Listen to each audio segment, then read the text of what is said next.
दोस्तों लाइपोमा में आप पतले होते जा रहे हैं, इसका इलाज आपने शुरू किया है और आपका वजन कम होना शुरू हो गया।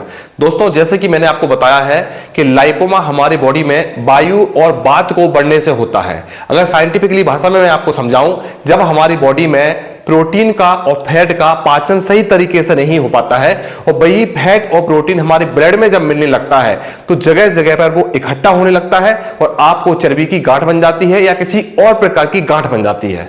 दोस्तों जैसे कि आपको बताया जाता है कि मेरी दवा आपकी बॉडी का प्रोटीन और फैट का पाचन तेजी से करने लगती है।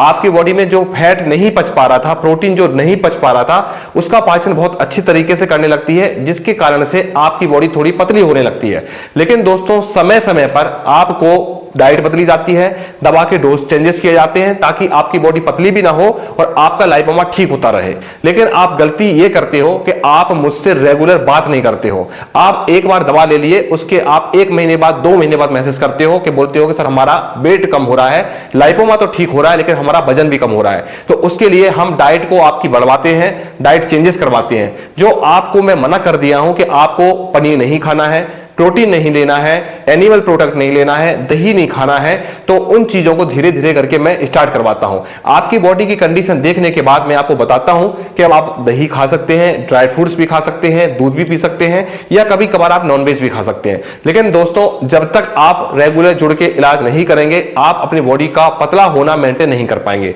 जैसे कि आपका 1 या 2 महीने हो गया है तो मैं आपको बोलता हूं कि आप दही स्टार्ट करना आपको शुरू करना है। लेकिन आप थोड़ी गलती भी वहां कर देते हो कि आप दही को डेली लेना स्टार्ट करवा देते हो। मैं आपको बोलता हूं कि आपको 15 दिन में एक बार पनीर भी लेना है तो आप पनीर को डेली खाना स्टार्ट कर देते हो। और मैं आपको बोलता हूं कि आपको रनिंग करना भी कम करना है, अब वॉक करना ही ओनली रखना है, तो आप वॉक करना ही ओनली रख देते हो, रनिंग बिल्कुल बंद कर देते हो और कभी कभी तो आप वॉकिंग करना भी बंद कर देते हो। तो उससे होता क्या है कि आपने अपनी बॉडी में डाइट ज्यादा बढ़ा दी और दवा के डोज जो मैं आपको कम कराया था उसके कारण से फिर आपकी बॉडी में प्रोटीन का पाचन सही तरीके से नहीं हो पाया, जिसके कारण से फिर आपको रिजल्ट मिलना स्लो हो जाता है। फिर आप बोलते हो कि सर मुझे स्टार्टिंग में रिजल्ट बहुत अच्छे मिले लेकिन अब रिजल्ट मेरा बहुत स्लो हो गया है या मुझे अब रिजल्ट नहीं मिल रहा है। तो दोस्तों जो आपको जैसा बताया जाता है अगर आप उस तरीके से करेंगे तो आपकी बॉडी पतली भी नहीं होगी और आपका लाइपोमा ठीक होता जाएगा। लाइपोमा जिन लोगों की बॉडी पतली है लाइपोमा में, हम उनकी डाइट को कभी कम नहीं करवाते हैं। जो बहुत ज्यादा मोटे हैं या जिनका लाइपोमा बहुत बड़ा बड़ा है उनकी डाइट हम स्टार्टिंग के 3 महीने या 4 महीने कम करवाते हैं, उसके बाद हम डाइट को बढ़ाने लगते हैं। तो अगर आप मेरे हिसाब से डाइट करेंगे, मेरे हिसाब से दवा का डोज करेंगे तो आप उतने ज्यादा पतले नहीं होंगे जो कि आप पतले हो रहे हो,